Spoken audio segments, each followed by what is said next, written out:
What's up everyone? Welcome back to the channel guys. Welcome to day 11 of the GNG 3.0 और आज हम ratios को करेंगे complete. हमारी रेशोज में बची हैं बेटा बस मेनली प्रॉफिटेबिलिटी रेशोज और टर्नओवर में दो रेशो बची हैं, वो सिंपल एक एक क्वेश्चन करेंगे, खत्म, कुछ भी नहीं है। Net assets turnover ratio and fixed assets turnover ratio. तो आइए जल्दी से शुरू करते हैं, अटेंडेंस लगा दो, रेशोज को करते हैं कंप्लीट। Let's begin.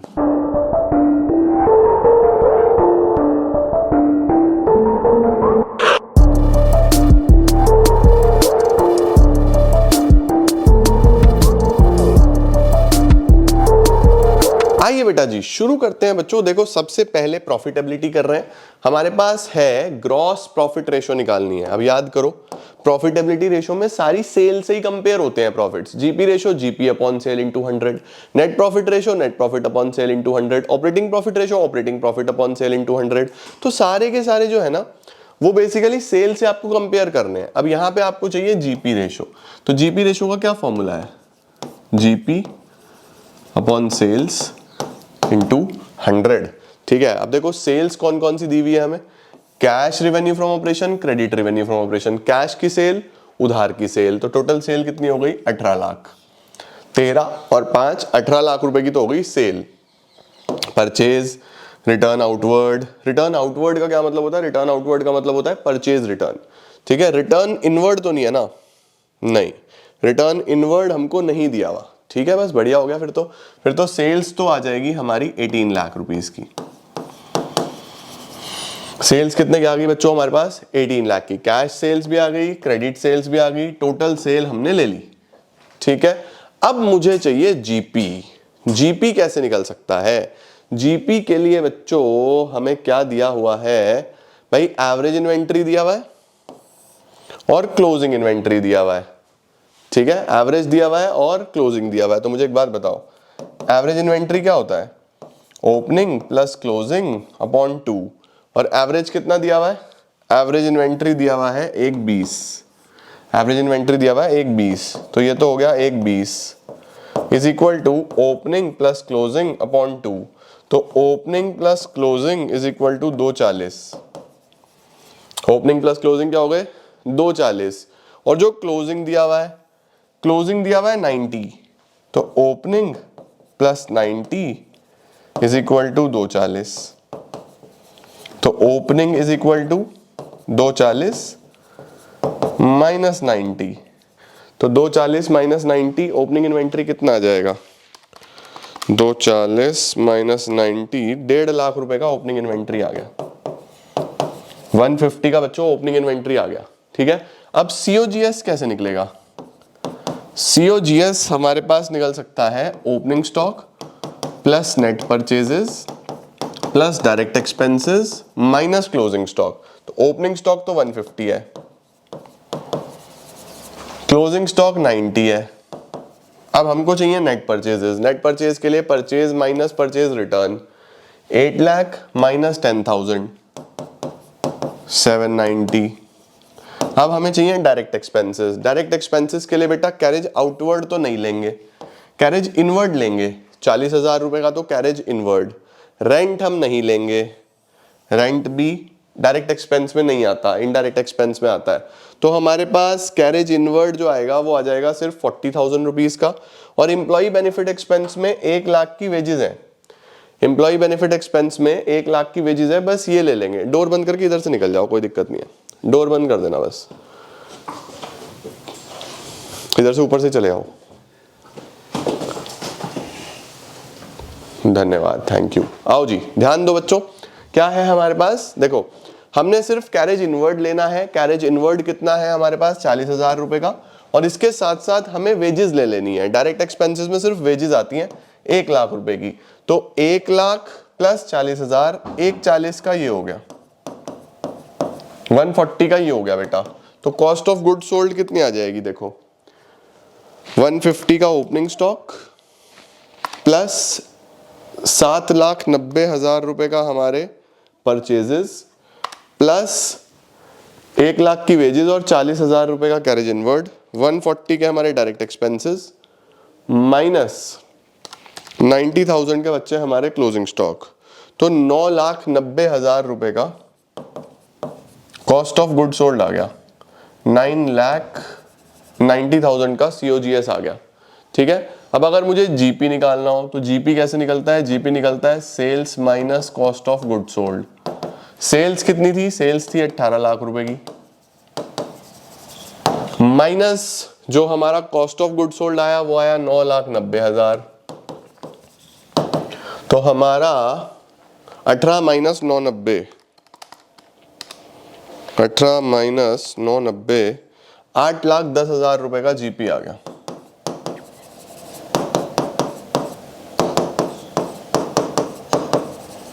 $8,10,000 का बच्चों जीपी आ गया। तो 8,10,000 डिवाइड बाय 18 लाख इंटू 100, 45%।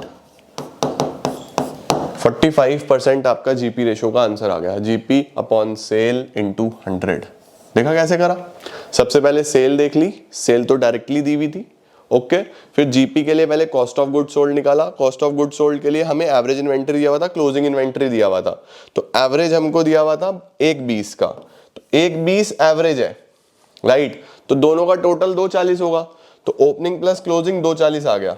ठीक है, फिर हमने देखा कि हमें 90 दिया हुआ था, क्लोजिंग क्लोजिंग की जगह 90 रख दिया, सही। यहां से ओपनिंग निकल गया 150, तो ओपनिंग यहां लिखा, क्लोजिंग यहां लिखा। परचेजेस के लिए purchase minus purchase return, 8 lakh minus 10,000, 7,90,000। Direct expenses में बस कैरेज इनवर्ड आ जाएगा 40,000 रुपए का, आउटवर्ड नहीं आता डायरेक्ट में, क्लोजिंग का कोई काम नहीं है, एवरेज का कोई काम नहीं है, वेजेस आ जाएगा 1 लाख का, तो 140 के डायरेक्ट एक्सपेंसेस हो गए बेटा, 1 लाख ये 40 है, बस फिर तो वैल्यू रखी और आंसर। ठीक है, परफेक्ट, बढ़िया सर।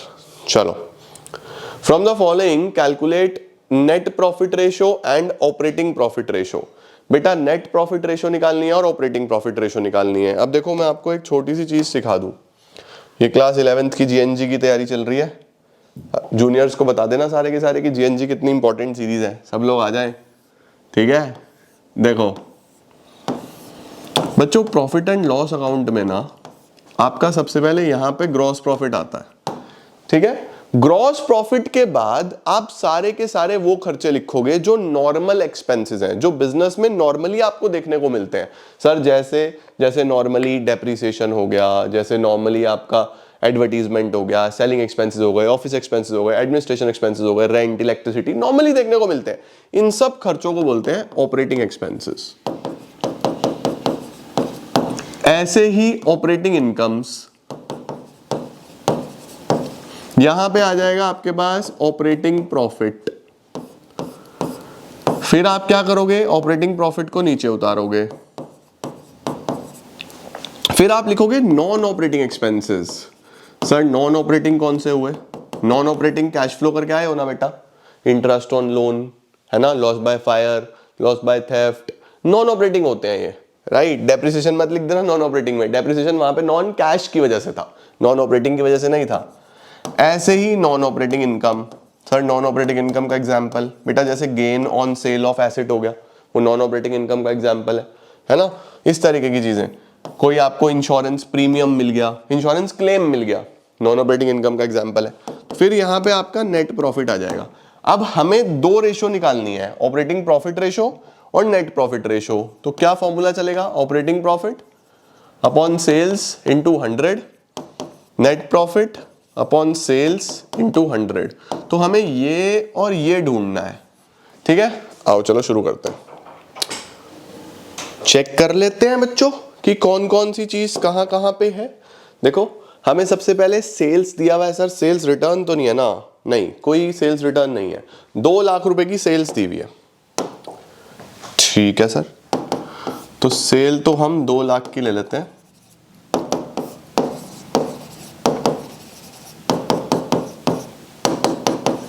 लाओ सर। अब इसमें वैल्यू फिल करेंगे। बेटा तुमने ये सीख लिया ना, तुम्हारे लिए बहुत ही आसान है, कोई दिक्कत है ही नहीं कहीं से लेके कहीं तक भी। देखो सेल्स हो गया, अब जीपी दिया हुआ है, GP 75,000, office expenses 15, selling expenses 26। GP 75,000, office expenses 15, selling expenses 26। ये ऑपरेटिंग एक्सपेंसेस का ही पार्ट है ना, ऑफिस भी सेलिंग भी। उसके बाद और क्या दिया हुआ है? उसके बाद दे रहा है ऑफिस हो गया, सेलिंग हो गया। Interest on debenture, interest on debenture बेटा नॉन ऑपरेटिंग है। 5,000 का interest on debenture non operating, 5,000 का इंटरेस्ट ऑन लोन हो गया। ठीक है सर, भाई लोन रोज रोज थोड़ी ना लेना है, नॉन ऑपरेटिंग होता है, राइट। उसके बाद एक्सीडेंटल लॉसेस, एक्सीडेंटल कभी कभी होने वाले, 12,000 रुपए के एक्सीडेंटल लॉसेस ये भी नॉन ऑपरेटिंग एक्सपेंसेस। ठीक है सर, और क्या है? उसके बाद दे रहा है बेटा इनकम फ्रॉम रेंट, आपको रेंटल इनकम हो रही है। अब बच्चा ध्यान रखना, रेंट अगर आपको पे करना है फिर तो वो ऑपरेटिंग एक्सपेंस होता है, लेकिन अगर रेंट मिल रहा है, रेंट कोई आपको बिजनेस के ऑपरेशन से रिलेटेड थोड़ी ना है। भाई मैं पढ़ाता हूं, मुझे अगर फीस आ रही है, मुझे कोई इस तरीके की इनकम आ रही है जो मेरे काम से रिलेटेड है, वो मेरे लिए ऑपरेटिंग है। अगर मुझे रेंटल इनकम आ रही है, that is my non operating income. ठीक है, इनकम फ्रॉम रेंट 2,500 रुपए नॉन ऑपरेटिंग में आएगा। इधर 2,500 रुपए नॉन ऑपरेटिंग इनकम में आएगा बच्चों। ठीक है, उसके बाद बेटा दिया हुआ है कमीशन रिसीव्ड।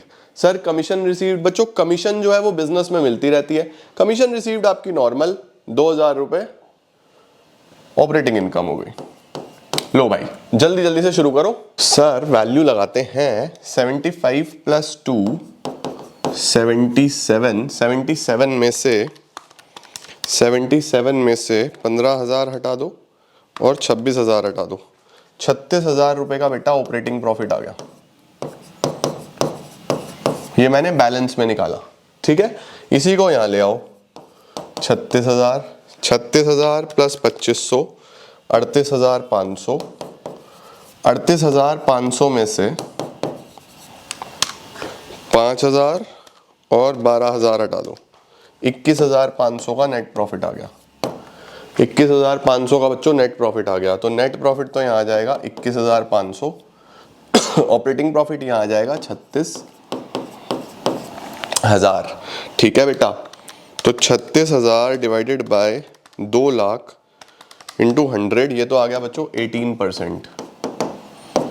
और यहाँ पे 21,500 अपॉन 2 लाख इंटू 100, ये आ गया बच्चों 10.75%।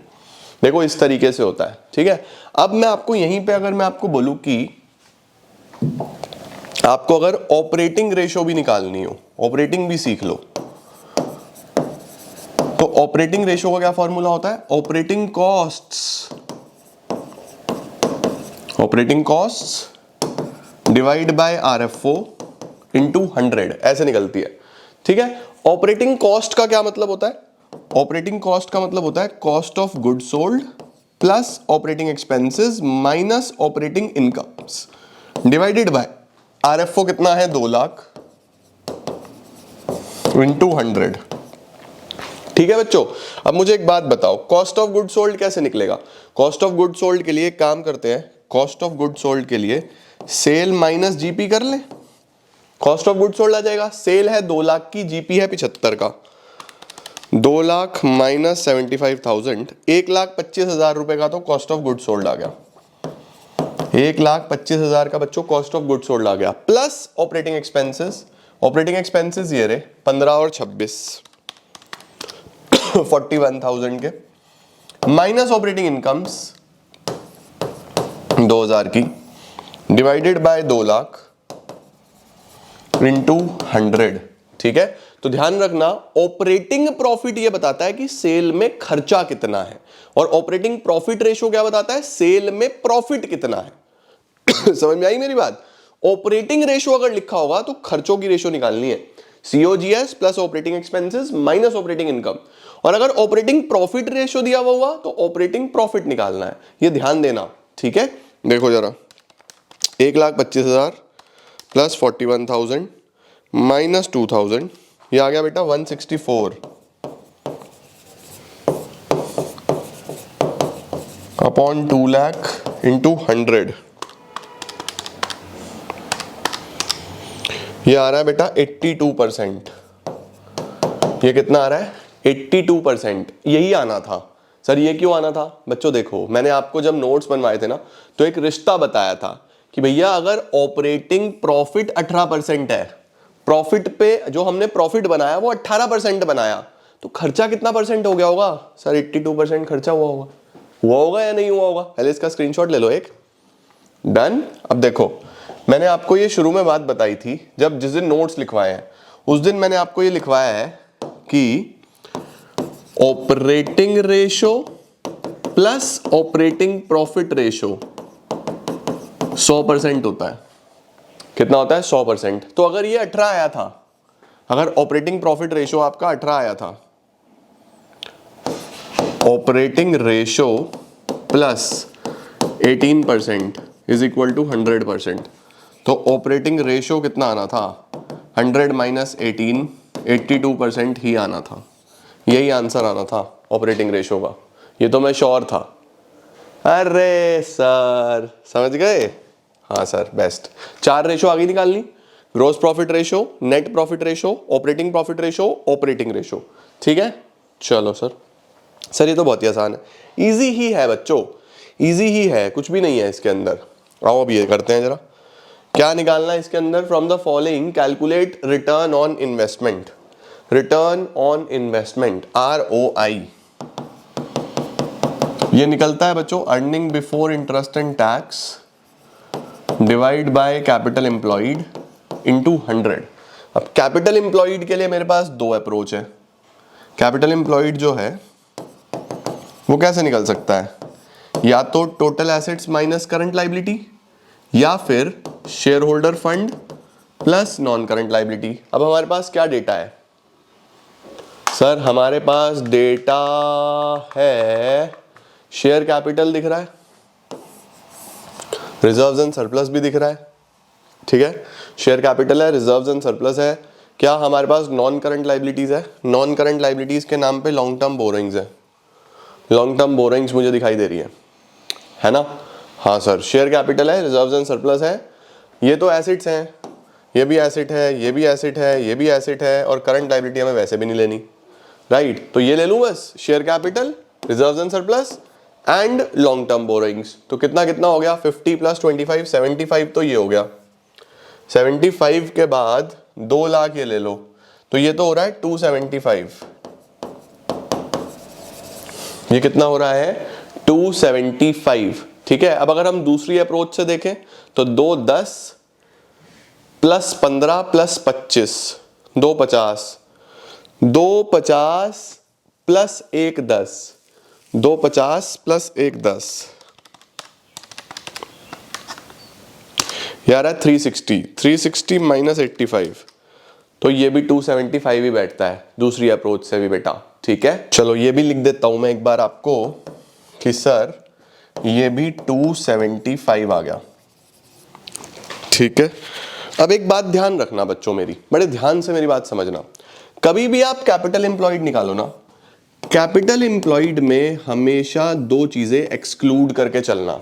सर कौन सी 2 चीजें? एक तो बेटा कोई भी फिक्टिशियस एसेट और non trade investments. Fictitious asset and non trade investments हमेशा एक्सक्लूड करके चलोगे, ये दिमाग में रखना। ठीक है, तो फिक्टिशियस एसेट जैसे एडवर्टीजमेंट, सस्पेंस वगैरह दिया होता है, या नॉन ट्रेड इन्वेस्टमेंट दी होती है, तो वो आपको हमेशा एक्सक्लूड करनी है। ठीक है, तो यहां देखो हमारे पास एक नॉन ट्रेड इन्वेस्टमेंट दी हुई है, कितने की दी हुई है? 25,000 की।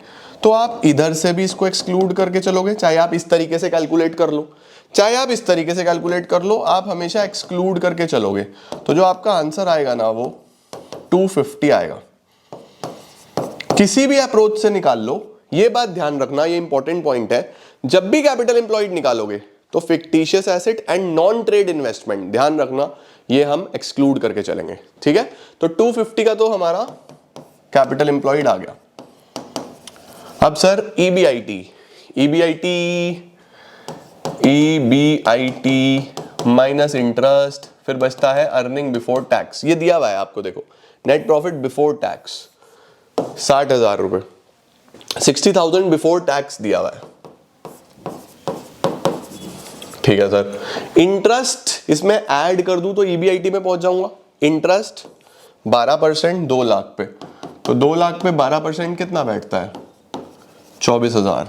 ये इसमें जोड़ दो तो 60 प्लस 24 84 का EBIT आ गया बच्चों, 84 का EBIT आ गया, ये आपका आंसर आएगा। 84,000 डिवाइडेड बाय 250 इंटू 100, 33.6% यार आपका। रिटर्न ऑन कैपिटल एम्प्लॉयड बोल दो या रिटर्न ऑन इन्वेस्टमेंट बोल दो, तो ये पता होना चाहिए। जो इंपॉर्टेंट बातें हैं ना बेटा, मैं इसीलिए वो सवाल करा रहा हूं जिसमें इंपॉर्टेंट बातें मिस हो जाती हैं और आपको आने चाहिए, है ना। तो इसमें ये वाली बात बहुत इंपॉर्टेंट है, नॉन ट्रेड इन्वेस्टमेंट वाली। लो जल्दी से screenshot.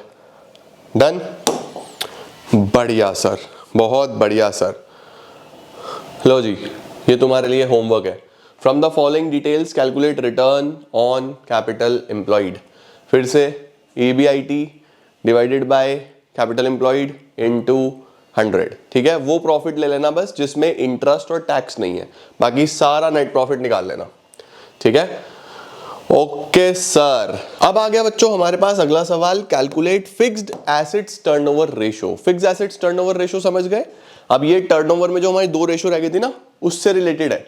Fixed assets turnover ratio का फॉर्मूला क्या होता है? फिक्स्ड एसेट्स टर्नओवर रेशो बेटा जो शुरू की तीन थी, इन्वेंट्री टर्नओवर रेशो, टर्टर, टप्टर, वो कैसी थी? Inventory turnover ratio COGS upon average inventory, टर्टर net credit sale divided by average trade receivable, टप्टर net credit purchase divided by average trade payables, वक्टर working capital turnover ratio, RFO upon working capital. अब ये सब RFO के upon में चलेंगे, आखिरी वाली तीनों।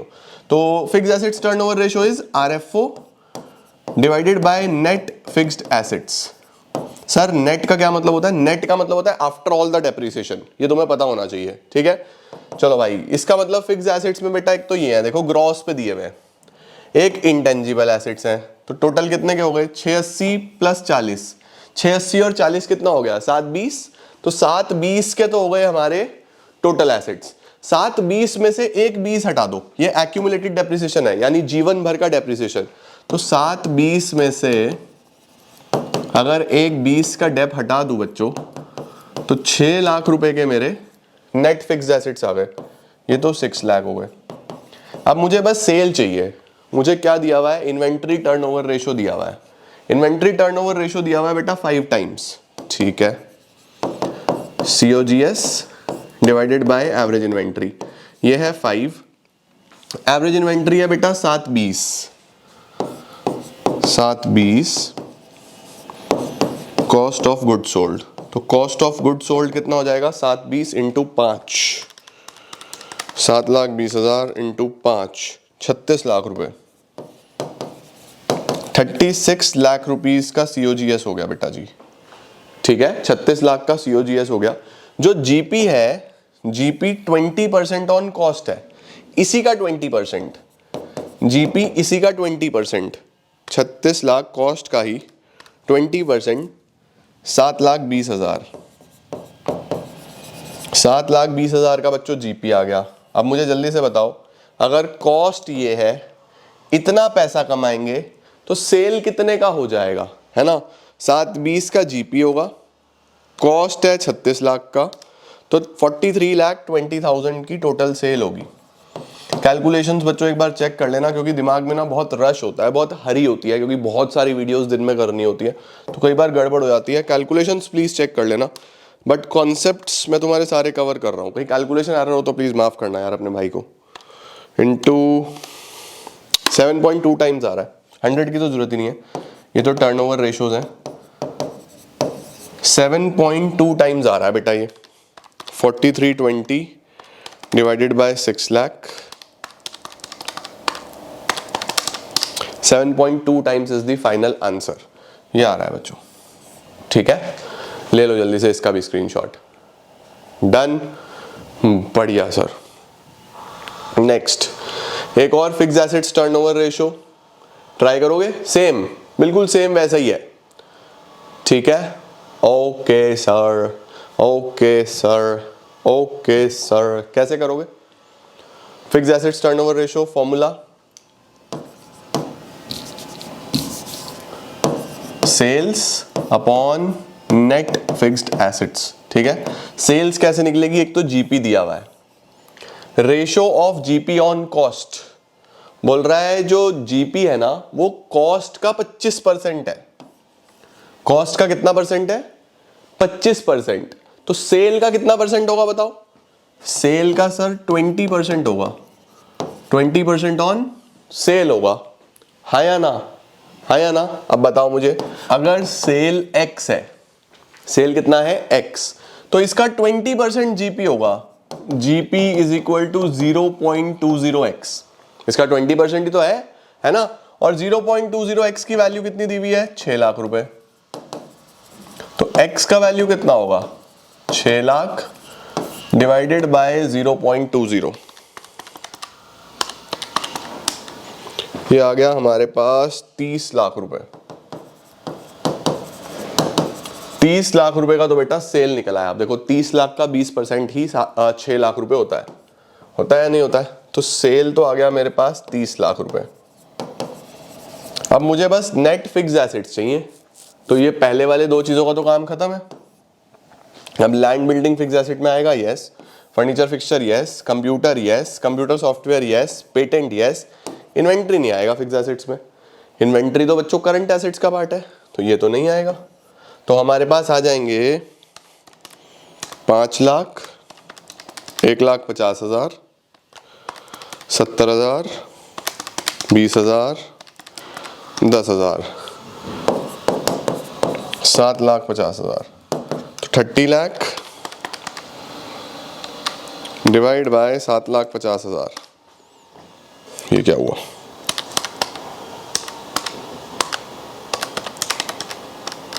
4 टाइम्स आंसर है बच्चों। जल्दी से स्क्रीनशॉट ले लो। चलें बेटा अब नेक्स्ट क्वेश्चन पे। डन हो गया, ये तो आखिरी सवाल बचा है हमारे पास बस। Calculate net assets turnover ratio from the following information. Net assets turnover ratio, ठीक है। नेट एसेट्स टर्नओवर रेशियो कैसे निकलेगा sir? Net assets turnover ratio का फॉर्मूला क्या है? Net assets turnover ratio RFO upon net assets. Net assets किसको बोलते हैं? कैपिटल एम्प्लॉयड को। नेट एसेट्स बोलते हैं बच्चों कैपिटल एम्प्लॉयड को, ठीक है। चलो पहले तो RFO ढूंढ के दो। सेल्स भाई कॉस्ट दिया हुआ है, कॉस्ट 1280 है और जीपी 25% ऑन कॉस्ट ही है। बढ़िया हो गया फिर तो। 1280 का 25% 3,20,000, तो 1280 प्लस 3,20,000 16 लाख रुपए की सेल हो गई। ठीक है या नहीं है बेटा जी? भाई 1280 का कॉस्ट था, प्रॉफिट कॉस्ट पे ही दिया हुआ था, तो 16 लाख की तो सेल हो गई। अब सर कैपिटल एम्प्लॉयड कौन सी अप्रोच से निकालें? मुझे शेयर होल्डर फंड वगैरह तो कुछ दिख ही नहीं रहा। तो कैपिटल एम्प्लॉयड के लिए हमें total assets minus current liabilities करनी पड़ेंगी बस। टोटल एसेट्स लो, प्लांट मशीनरी हो गया, गुडविल हो गया, ठीक है, 180 प्लस 20 2 लाख तो ये हो गए। नॉन करंट इन्वेस्टमेंट भी ले लो 240। भाई नॉन ट्रेड इन्वेस्टमेंट हटानी है, ठीक है, नॉन करंट मत हटा देना। 240 ये तो हो गए हमारे नॉन करंट एसेट्स।